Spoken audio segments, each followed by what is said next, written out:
Breaking news. Locked On Guardians, Jeff Ellis, and I, we have not been waived. Wanted to let you know we have not been waived. Even though the Guardians are slightly out of the division race, mostly out of the division race, the podcast continues on. You're here, so we're here. Hey, maybe one of those guys who got waived might come to Cleveland. Let's find out.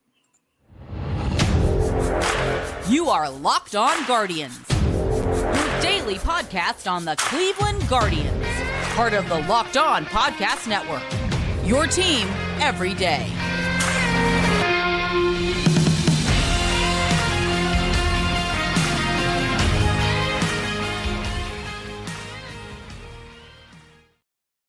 Hello, everyone, and welcome to today's show. On today's show, we will talk about a game that is currently in the 8th inning.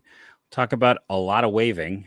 Dude, I hate the wave, Jeff. I hate the wave. I hate the wave. What I miss is the waiver trade deadline. I think today has taught us one thing: we need to bring back the waiver trade deadline. The Angels miss it because they could easily undo their massive mistake, which everyone knew was going to be a mistake, except for that team. And you know, we were having our debate before we got in there, like worst owners in baseball. And for as much as, listen, I'm not saying Dolan is not a bottom 10 owner, but man, that bottom 5 is hard to compete when you got someone like Artie Moreno, who's like, hey, I want to save $7 million rather than try and compete. Like, I'm just going to waive all these guys and hope they get claimed and keep interfering with a team that is just perfect play from a guy who's trying to break into that top 5 bottom owners ranks.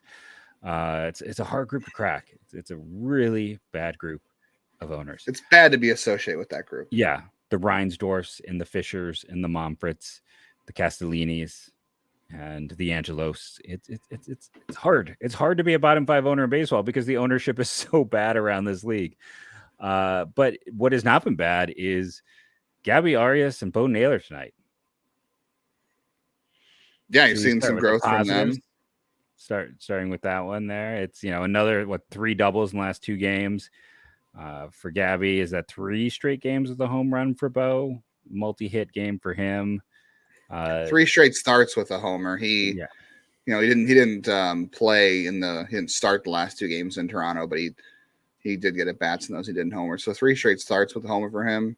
I think I saw on the broadcast they were saying he just flew out in his last at bat, but coming into that at bat, he was 8 for his last 19, and all 8 of those hits were extra base hits. So he is now, I want to say, officially over league average when it comes to offense. He has broke the 100 mark. That is the first time the Guardians have had a catcher with the over a 100 WRC plus line since 2019 Roberto Perez. Probably, yeah. 2021 he started out hot, right? Like because he had his injury and he can't start out well, and then he looked good at the start and then it fell apart. And I mean, Mike Zunino was there for about a month. Remember he started that first month. Okay. So this late in the season, it's the first time it's happened. Yeah. With a guy with over, how many plate appearances he has? Yeah, I don't know, but he also was, decent defensively in this game too. Gavin Williams, we'll talk about him. He had some control issues in the first inning before he exited with knee soreness after 1 inning, and Naylor blocked a bunch of stuff in the dirt. The only thing you can really look at right now with Naylor, I mean, he's growing a little bit in terms of power. He had the power. That home run, like I said the other night, that home run he hit to dead center was 431. I did not think he had that much power. Like, I know he had power, but I didn't think he had that much power. He's up to, that was 8th home run. Now he has 8 home runs, 716 slugging percentage. That's pretty good. The only thing you can really pick at him now is that he's like 5 for 42 throwing runners out. And some of that is on the Guardians pitching staff too. But like I said, he's overall, it's a behind. I think it's, in net. I know defensive metrics don't have him as a negative, but I think he's pretty solidly a negative defender. It's not like he's terrible, but I mean, I think he's a 40 right now, whole package back there. Which again does not mean that I have any interest in moving on, replacing or doing anything with him, but you're just hoping that more of that defense will come as he gets more used to playing that position. We've talked about so many times, catchers take forever to develop, and he's still developing. Yeah, I mean, he's still only 23. So the 2018 draft. He missed the 2020. Obviously, he was at the alternate site in 2020, and he had to rebound from that 2021 season too. He had a lot of work to put in to come back in 2022 and kind of re-evolve into the player people thought he could be out of the draft. So, 2 seasons there where he didn't get it reps, and the other season he was just, struggling and had to work to get out of it. And so it is kind of interesting to look at the lineup and be like, Josh Naylor played in Akron today. David Fry is nearing return, and just talking about other guys who have runs created pluses over 100 for this team. It's like you get Naylor back, you get Fry back. All of a sudden, this lineup gets a lot more interesting. We were talking before, Oscar Gonzalez is we can maybe save it, but has all the same data as a year ago, but his batting average of balls put in play, his luck stat is changed. And teams now know that they can throw him anything because they'll chase anything. And like his hard hit, his barrel, his everything is identical. And he has struck out, at least, as of now in this game, 16 times in his last 10 games. He's a human windmill. So you go from Oscar to Josh Naylor. It's like adding Hank Aaron to your lineup right now. And then you add in the flexibility Fry has with a league average bat. And it'll be fun to watch this offense run. I have no idea how they'll split the time between, I guess Naylor can DH and Cole Calhoun can DH. He doesn't play first anymore. I don't know. You don't split. You just, again, realize that Cole Calhoun is running a hot stretch, and he's got a 316 BABIP that isn't. Do you really think they're going to take him out of the lineup? Come on, he had another double tonight. I know, but he's not a part of the future of this team. He's a bench bat. If you're taking at bats from someone who is a part of the future, then that's dumb. I'm sorry, that is dumb to take at bats from a guy who's going to help beyond this year. He is going to be 36 this offseason. How many guys, even the best players, are league average at 36? This is a guy who the last 2 times he got an extended look was miserable in terms of production. He is in a hot stretch. He is in a good stretch. This is not sustainable. I'm not saying it is. I'm not saying he should get at bats, but that if he's playing well, they're going to keep giving him. I know 5 days of playing. And again, time. I'm totally fine with him as a bench bat for next year. That doesn't bother me. But he's got a 315 BABIP right now. Again, luck stat, 41 points above his batting average. Take away 41 points from his batting average, and he's hitting 230. So yeah, I just will be curious to see when, like I said, when Josh comes back, when Fry gets back. Although,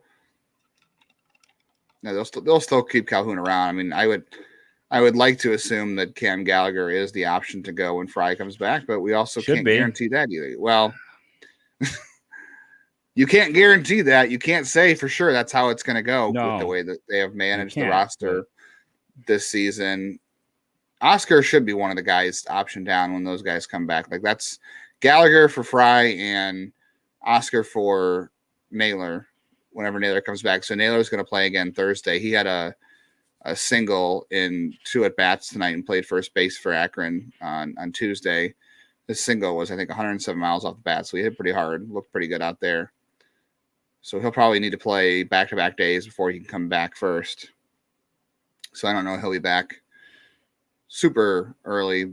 I mean, Cal's coming back Friday. They did finally confirm that. I don't know what Fry has to do still, because Fry played again on Tuesday as well, and he got 3 at-bats at first. So I'd imagine they'll probably want him to get back-to-back days. I would hope he comes back. Like, I think it would be silly not to bring him back just because Cole Calhoun is here.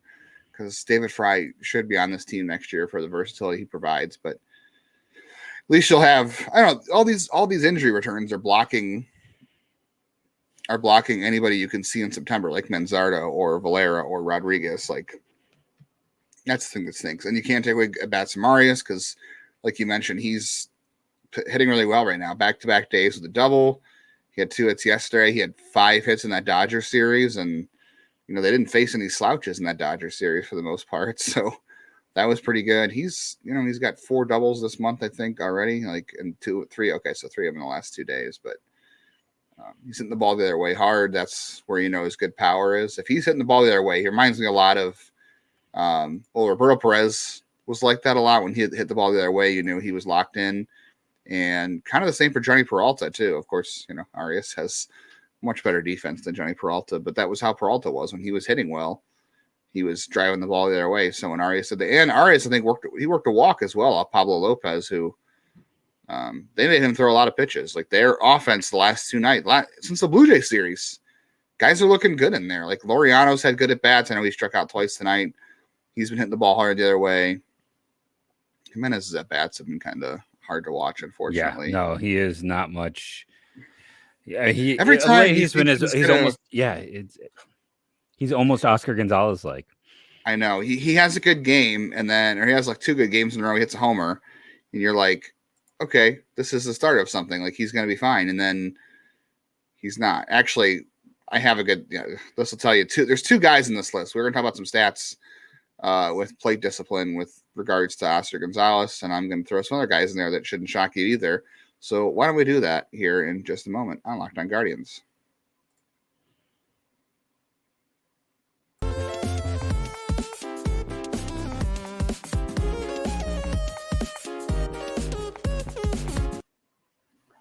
Are you struggling to close deals? Cold outreach is wasting the time of both the buyer and the seller at every stage, especially when sellers are using shallow and outdated data. Your organization can overcome these challenges with technology that translates comprehensive, high-quality buyer data into real-time insights.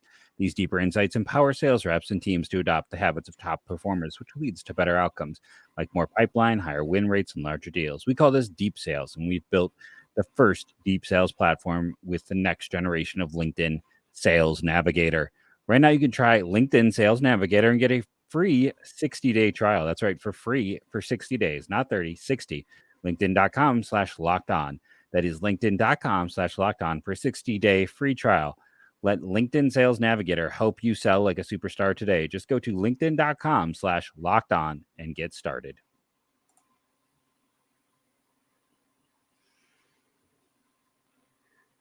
Guardians wrap up the series with the Twins at 1:10 Eastern on Wednesday. Tanner Bybee and Sonny Gray. You can listen to the action while you're at work. If you have a Sirius XM app, just search Guardians. All right, Jeff, are you ready for these names? This should be fun. Yes, these are the players. Right. Yes. So Oscar Gonzalez has 167 plate appearances. So I went into FanGraphs and I sorted it by 150 plate appearances coming into the game on Tuesday. So not including Tuesday stats, which he's already struck out once. So who do you think leads the league in chase rate for the minimum of 150 at bats? Oscar Gonzalez. It is not Oscar Gonzalez. He is second, but he is second to somebody who shouldn't be surprising to you. He is none other than a former Cleveland prospect who was also let go this month, Francisco Mejia. Yeah, that's not shocking, right? Like, which Francisco again, Mejia, like we are so bad at hit rate data, and like the number of people, like I've talked about many times. Like I put him in so many trades, and I had like super fans reaching out and telling me, no, you can't trade him. He's going to win a batting title. It's like, nope. You can't look at just batting average for a guy in Double-A who's a singles hitter who doesn't walk. It's like, people, you need to expand. And that's, I'm trying to remember who had the tweet that I retweeted, but it's the truth of the matter is right now, like most prospect lists are, unless it's someone who's really spending time on it, kind of crap, because right now we don't always have all the batted ball data everyone else has. And we know teams are made. So when you see a trade and you think it's a weird trade, it's like, well, maybe there's some batted ball data that we don't have. Like the data that is out there for teams is not out there for us. So the gap between, me and a team has never been greater. And he's a guy I guarantee the batted ball data would have been awful on. Yeah. And he, even with the 2%, less than 2% higher chase rate, he had an 80% contact rate. So he's still even though he's chasing more, he's making contact 8% of the time. Now, just because you can make contact on a bad pitch doesn't mean you should. Oscar's contact rate is down to 71.5%. So he's making contact even less than Mejia. Here's the next couple of guys in the list. Corey Dickerson, who I think got let go by Washington finally because he wasn't playing well. I think they were trying to hope to trade him or move him into a trade asset when they signed him. Salvador Perez, who, you talked about, is, the good outcome for Oscar Gonzalez if it works. Very similar numbers, 49% chase rate, 71% contact rate. But Salvador Perez has had better years to back this up, obviously.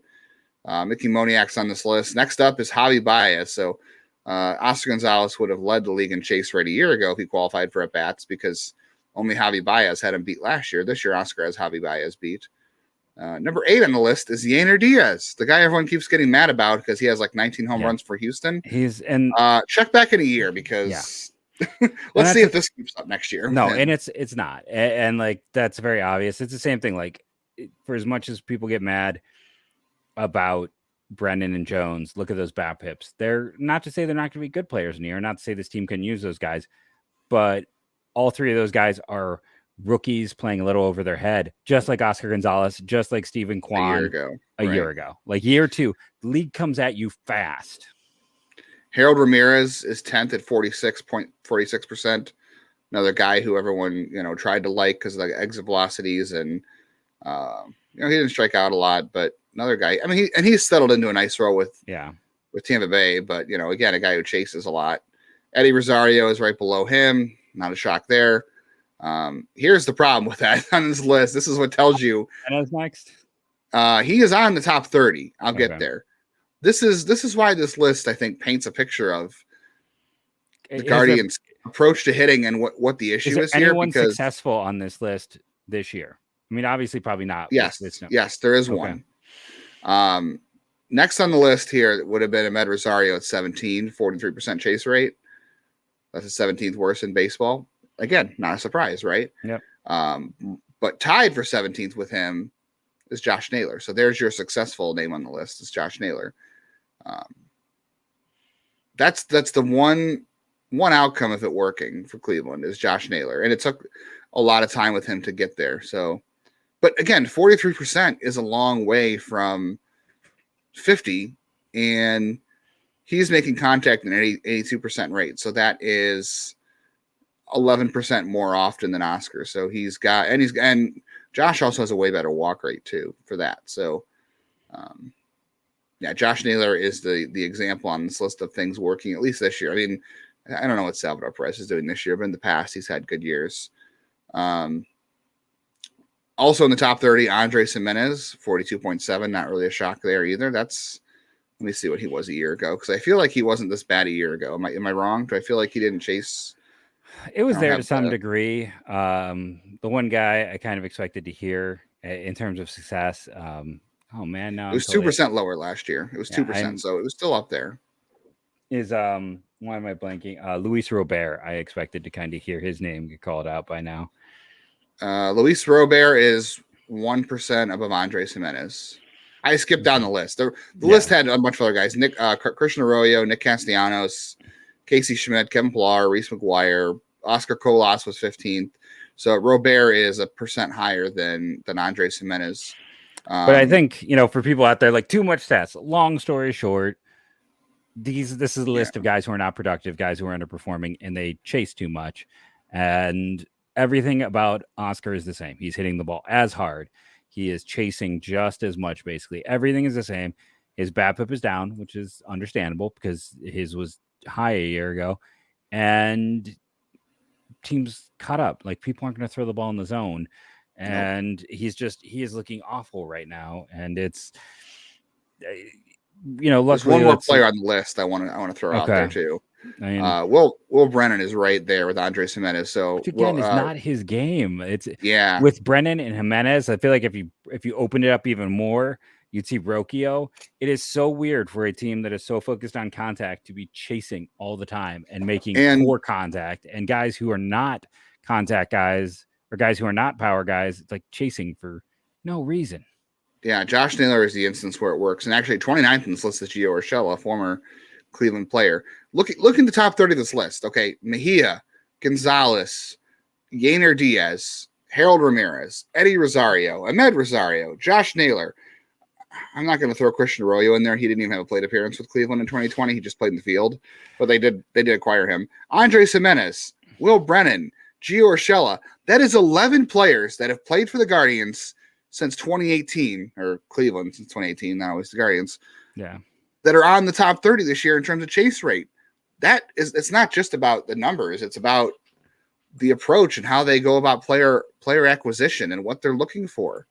when you have a lot of guys that much chase rate, like you got to look and say, okay, what in terms of players we're targeting and how we're trying to develop them, you have to look and see why are all these guys. Will Brennan's the one that concerns me the most because I think we all agreed last year Andres Jimenez played a little above his head. I don't know if I thought he'd regressed this much. And I do think long term he will settle in between the 2 years a little bit to be more of a league average bat. Yep. Will Brennan's the one that concerns me because I was really high on him, and I'm not done with him because I just don't know how you like approach and plate discipline is something you don't generally like develop over. I mean, you do develop it, but it's just one of those things that it's very hard to develop if you're already a very aggressive hitter. But that's not who he was in the minors. That's why it's so bizarre that Brennan is on this list because that's just not what we saw from him in the minors at any point. No, I agree. It's so anti to everything that his profile's about. And that's so on top of like you look at these numbers and you're like, this is a bad approach. Like these are not, this is a fundamentally flawed approach when you're adding a bunch of guys like this. But B, when you're talking about, Brennan, you're talking about Jimenez, these are guys who can't afford to open up and can't push. And for Brendan, it's such a fundamental shift. This is the opposite of everything we saw a year ago. It's like, what's going on where guys seem to get out of their headspace and try to be a different hitter when they get to the big leagues? I know, we still have this game in progress to talk about and, the crazy waiverness. Class A is giving up an earned run in the 9th. So we're going to keep things interesting and weird. But for context, I just want to say the league average for chase rate is 41%. So all the numbers, so people can put into context when we're talking about Oscar at 50 and Josh over 43, Jimenez and Rosario and Brennan all over 40%. Like even Gabby is below the league average mark. For all his strikeouts, Gabby is below that 41% mark. Zunino was below that mark. Josh Bell below that mark. Bo Naylor obviously below that mark. Like, so just for context, like it's 41%. So yeah. We'll be back though after a quick word from some great people, and we'll talk more baseball.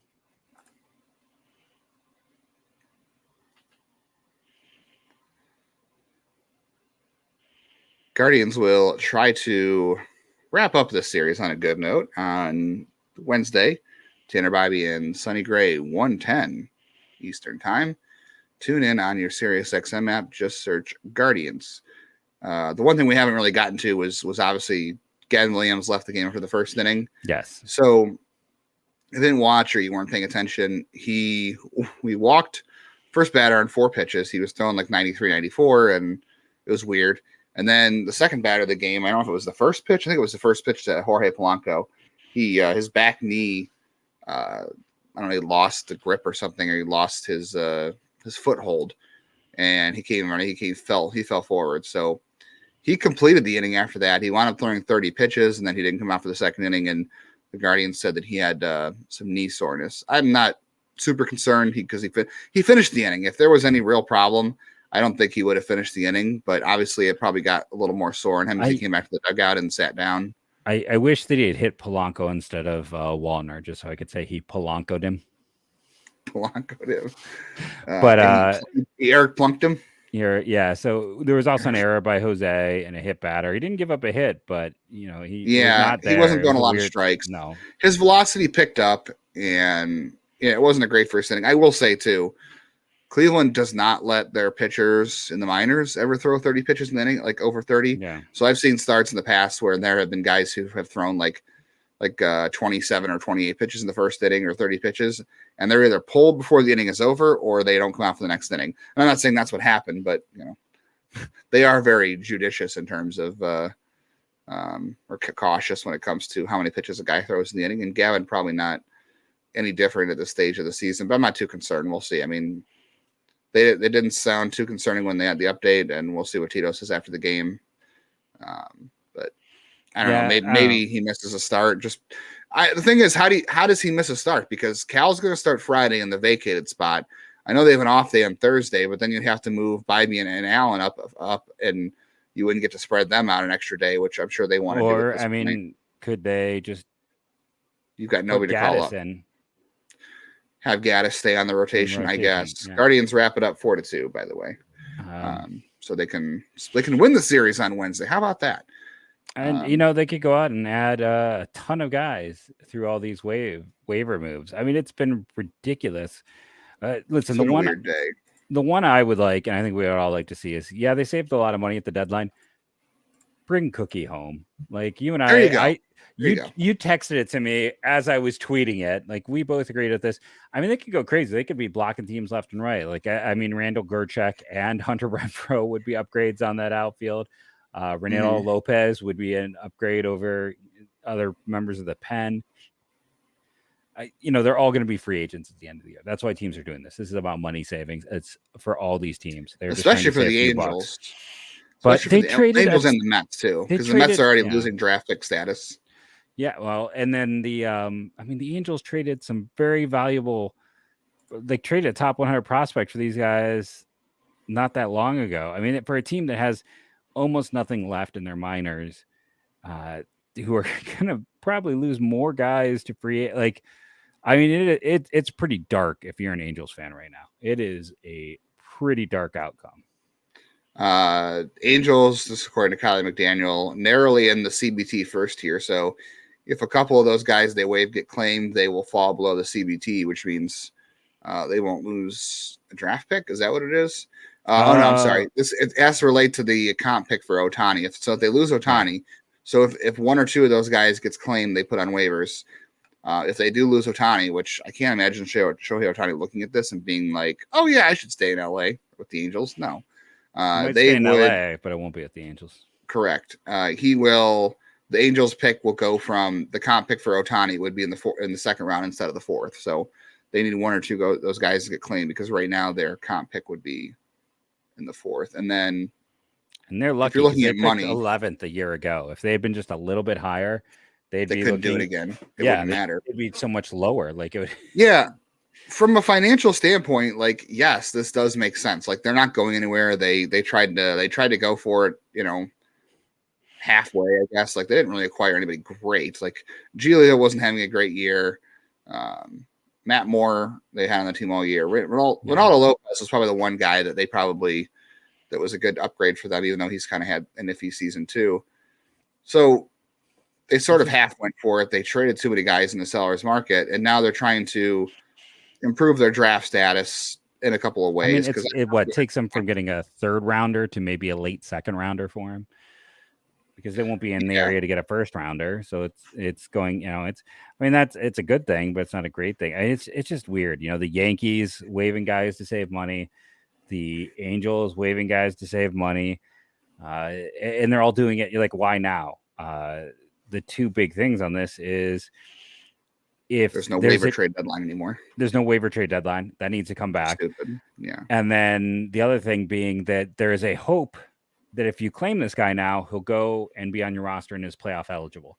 So you're doing it now so they can be playoff eligible. Otherwise, teams won't want to claim them because what's the point? So, here we have a situation where, I mean, this has like massive playoff implications. I mean, right. Gerchek had 2 doubles and a home run tonight, and he's on waivers. Reynaldo Lopez could be a really good playoff reliever. Matt Moore is having a solid season. And then, I mean, Harrison Bader and unfortunately, Carrasco's not having a good year. I read that Carrasco got booed in his last start in New York. If he, Cleveland should really let him finish the last month of the year in Cleveland.